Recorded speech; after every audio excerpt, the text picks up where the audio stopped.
When it comes to communication models, the first model of communication suggested to learn is Aristotle's model of communication. In this video, let us learn some information about Aristotle and Aristotle's model of communication, along with the meaning of each of the elements, its advantages and disadvantages, with key takeaways. This is Communication Studies Academy, your ultimate digital source of communication studies. And this segment is CSA Lessons.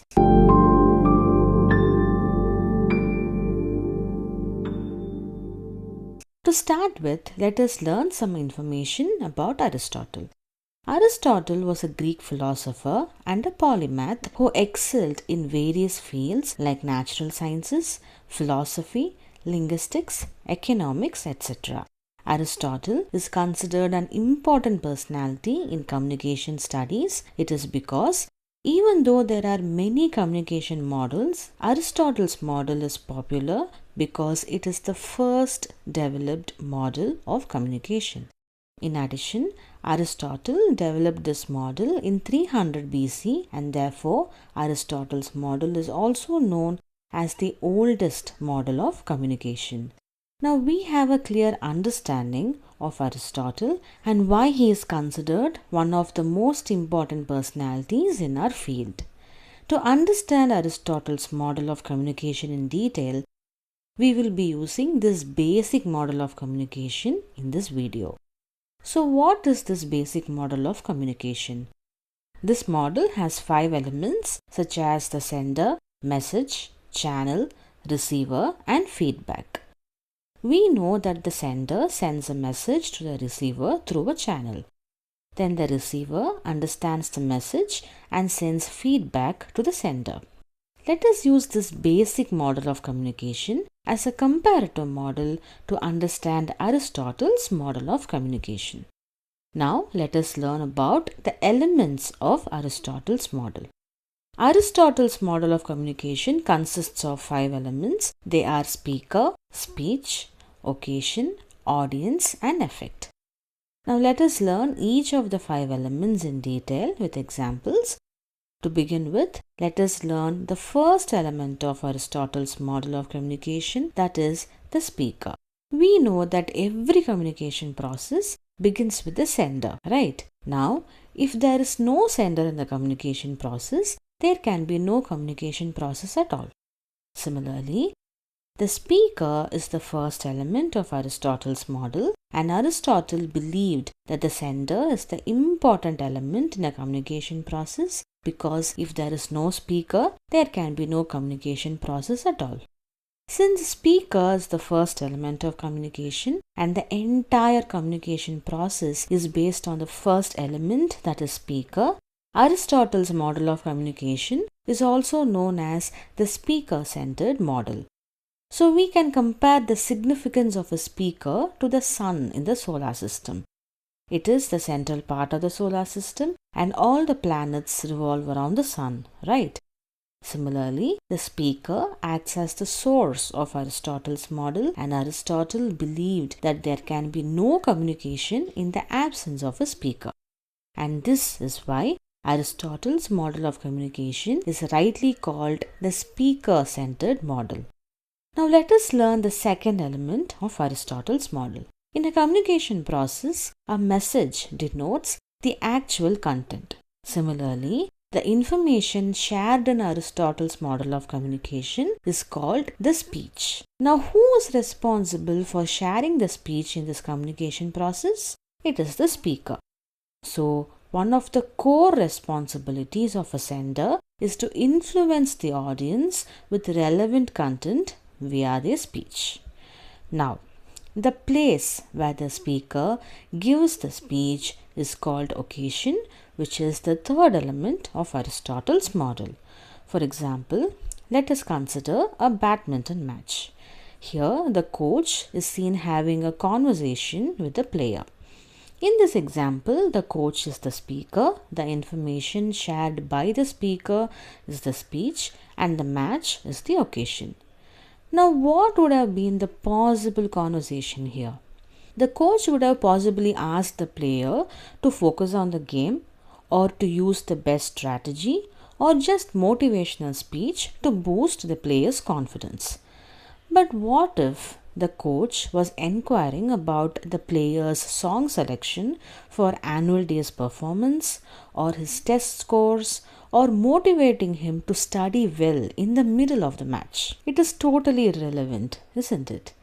So even though speaker is considered important and speech is essential to influence the listeners, it is significant that the third element, occasion, is also important in Aristotle's model of communication. So in Aristotle's model, the information shared by the speaker is called speech, and the place where the speaker gives the speech is called occasion. Now let us understand the fourth element of Aristotle's model. Again, for better understanding, let us use this basic model of communication. A communication process begins with the sender. Sender, the first element of communication, sends the message. And who is this message sent to? The message is sent to the receiver. Similarly, in Aristotle's model of communication, who is the sender? The speaker is the sender. The speech given by the speaker is the message. To whom is the speech given? The audience. In simple terms, the element, the audience, is the receiver of Aristotle's model of communication. Now let us move on to the fifth element, that is affect. Now, why is information shared in a conversation? To create an impact and influence the audience in one way or another, right? For example, let us consider a school event. Here, Mr. A is the chief guest, therefore Mr. A becomes the speaker, and the message shared by Mr. A is the speech. The school event is the occasion and the students are the audience, therefore the receiver. Now let us assume that Mr. A is giving a speech about ethics and etiquette. We can measure the success of the event only by knowing how well the students have understood ethics and etiquettes. And this is what we call as affect. Now imagine if Mr. A is giving his speech in an unknown language or an irrelevant information to the school students like advanced programming tricks and shortcuts. Now since the speech is highly advanced and irrelevant, students cannot understand Mr. A's speech. Therefore, no effect is created in this communication process. So the speaker's prime responsibility is to prepare the speech. How should the speaker prepare the speech? The speaker should understand the audience and then prepare the speech. But why should the speaker understand the audience? Because only then can the speaker create an impact and influence the audience with their speech. Since the effect is directly influenced by the speech, the speaker must prepare a speech that is attractive, inspiring, motivating, educating, and influential. In addition, the speaker must identify the occasion before preparing the speech to influence the audience with the right impact. So, not only to create an impactful effect and influence the audience, we can see that every element of this model is directly related to and influenced by the speaker. This is exactly why Aristotle's model of communication is rightly called the speaker-centered model. Now we have understood the significance of Aristotle and Aristotle's model of communication along with each of the elements. Now let us understand the advantages and disadvantages of Aristotle's model of communication. The simplicity of this model without confusing extra elements is the first advantage. This model is highly useful for public speakers and for every other field involving public speaking. This is because the model is highly dependent on effective communication to influence the audience, and effective communication is the basis of public speaking. Since Aristotle's model is public speaking oriented, it is useful for speakers to use and understand effective communication.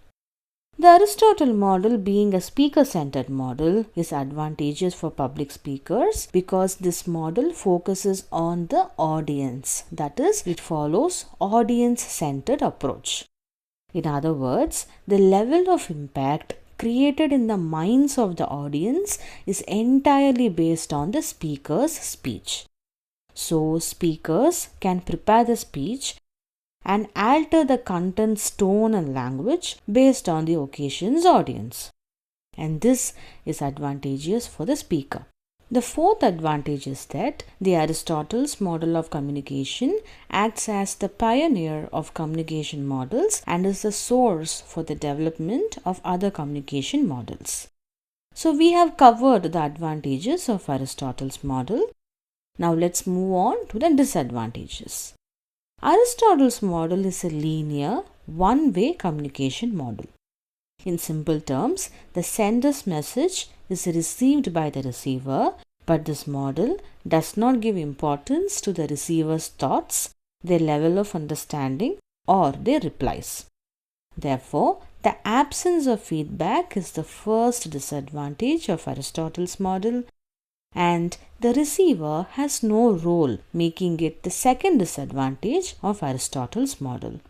In our channel, we have already discussed the meaning, importance, and responsibilities of the receiver in a communication cycle.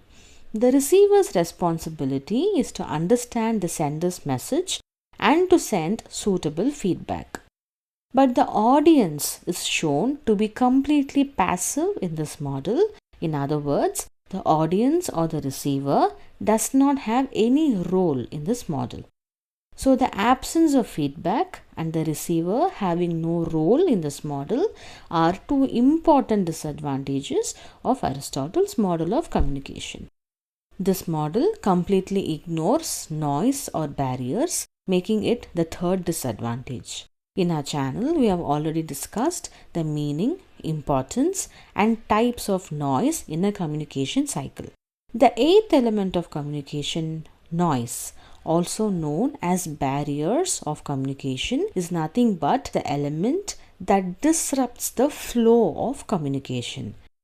Aristotle has completely ignored all the types of noises such as physical noise, physiological noise, psychological noise, semantic noise, cultural noise in Aristotle's model of communication. So, ignoring noise or barriers is another important disadvantage of this model, and this model is limited and only suitable for public speaking, making it a disadvantage. In other words, this model has not given importance to basic interactive communication, social media inference, or online communication. So, even though the speaker-centered model is categorized as an advantage, it is also considered a disadvantage for the same reason. Now, we have covered the advantages and disadvantages of Aristotle's model. Let us move on to the concluding segment of this video. The first and foremost key point is that Aristotle developed this model in 300 BC. Therefore, this model is also called the oldest model and the first model of communication. This linear model has 5 elements: speaker, speech, occasion, audience, and effect. This model is also called the speaker-centered model because the model is entirely dependent on the speaker. In this model, the speaker is the sender, the speech is the message, the occasion is the place, the audience is the receiver, and the effect shows the influential motive. This model is a linear, one-way communication model and is simple to understand, and this is the first advantage of this model. This model is highly useful for public speaking and speakers. The fact that the audience is influenced by the speaker's speech is another added advantage. Absence of feedback and the fact that the receiver has no role in this model are the important disadvantages. In addition, this model completely ignores the noise or barriers, making it another important disadvantage. Aristotle's model, being the oldest, has been the source for the development of many communication models. To conclude, Aristotle's model is a predominant model of communication. We know that Aristotle's model is also called as the speaker-centered model because of the sole responsibility of the speaker. Because the speaker, the first element of Aristotle's model, starts the communication process and conveys the message to the audience to create the needed impact, it is evident that the speaker holds a lot of responsibilities. And Aristotle has mentioned the critical elements or the qualities of a good speaker. And this is what we call as ethos, pathos, and logos. Up next, we can learn the meaning of ethos, pathos, and logos. So in this video, we have clearly learned about Aristotle's model of communication. Feel free to comment on your queries, doubts, and concept suggestions in any content related to communication studies. We will answer all your questions in our CSA Learners Corner segment every Sunday. We believe you find this video useful. Do watch the explanations of other communication models and concepts in Communication Studies Academy channel. Thank you for learning with us.